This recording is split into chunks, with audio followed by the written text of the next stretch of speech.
as Nirajan Reddy.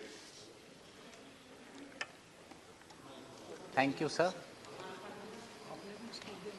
Sir, may I start my speech by expressing my gratitude to the chair for allowing a short-term discussion, short-duration discussion on such an important topic. Sir, I would also like to compliment Mr. Tiruchi Shiva for provoking this particular discussion. Mr. Shiva is one of the elders in what is informally referred to as the House of Elders. So he is showing us some guidance. I thank him. I am also complimentary of our Minister, Mr. Bhupendra Yadav, who is here showing the seriousness that he bestows on this particular topic.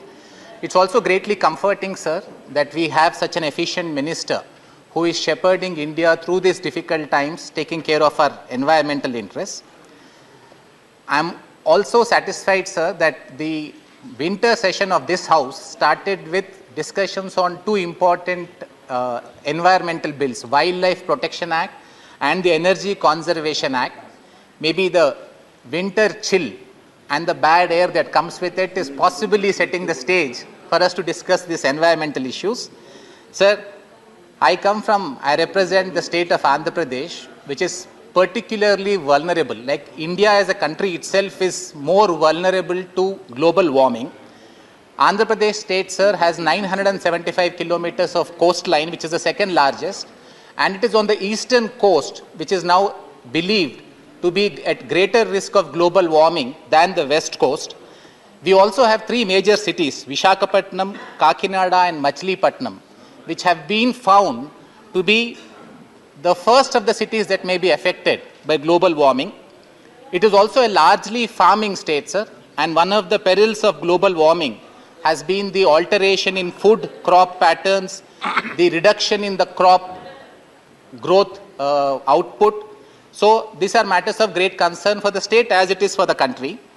Sir, I would also like to bring to your notice and to the House's notice, my friend Mr. Amar Patnaik had already mentioned, there was a recent report which mentioned that India is particularly susceptible to any increase in temperature because the temperatures may cross the human tolerance level, and the poorer sections are the ones who are going to be most affected by it. The agricultural biodiversity is also going to be affected, and there is a possibility of a large-scale food crisis that may stare at India after 20 or 30 years because of the reduction of the food output. Sir, having mentioned the problems which have already been spoken to by the other members of the House, a few of the remedial steps that I wanted to suggest was possibly the government could look at having a disaster resilient infrastructure. My friend Mr. Patnaik had spoken about moving to a resilience strategy and an adoption strategy. One of the suggestions I had for the government was to have a disaster resilient infrastructure with special emphasis on global warming and abrupt flooding, because we have seen these as the immediate consequences of global warming. Sir, we could also look at an advanced warning mechanism which would help people. We could look at a disaster responsiveness program that is prepared for some time to come in the future. So there are also certain micro steps that could be looked at. While there are macro measures that need to be taken, there possibly would be, sir, a few micro steps that may need to be considered. Greece as a country, sir, has designated an officer known as a heat officer. The officer only looks at the aspects of global warming, advises the government on what steps need to be taken during the summer months when a lot of poor people would be subjected to the heat waves. Sir, we could look at having heat shelters, like we have some shelters during cyclone.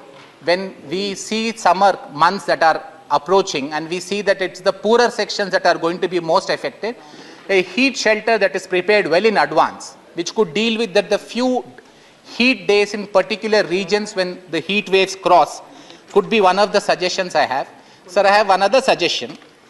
The world is moving towards a climate fund where the countries that are more advanced, that contribute more for economic pollution, pay towards this climate finance and climate fund, which is then used for mitigating or for improving situation in the lesser polluting countries. Sir, India as a country is equally diverse.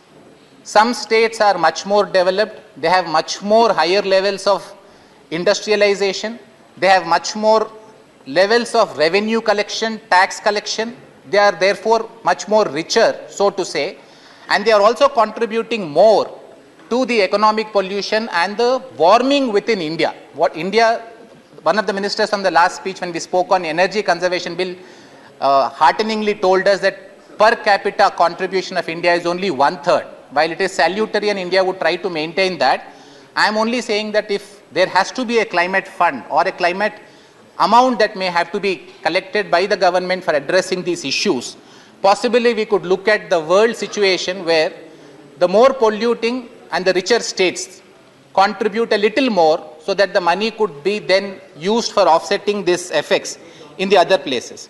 Sir, I would like to conclude by referring to one old native proverb which says that we don't inherit our earth from our ancestors, we only borrow it in trust from our children. Sir, we have only one planet, as one of the Honorable Minister said, and I would think that the government is moving in the right direction, but this is an impending crisis that may need to be addressed a little more seriously and little more urgently. Thank you, sir. Thank you. The next speaker is K. Keshav Rao.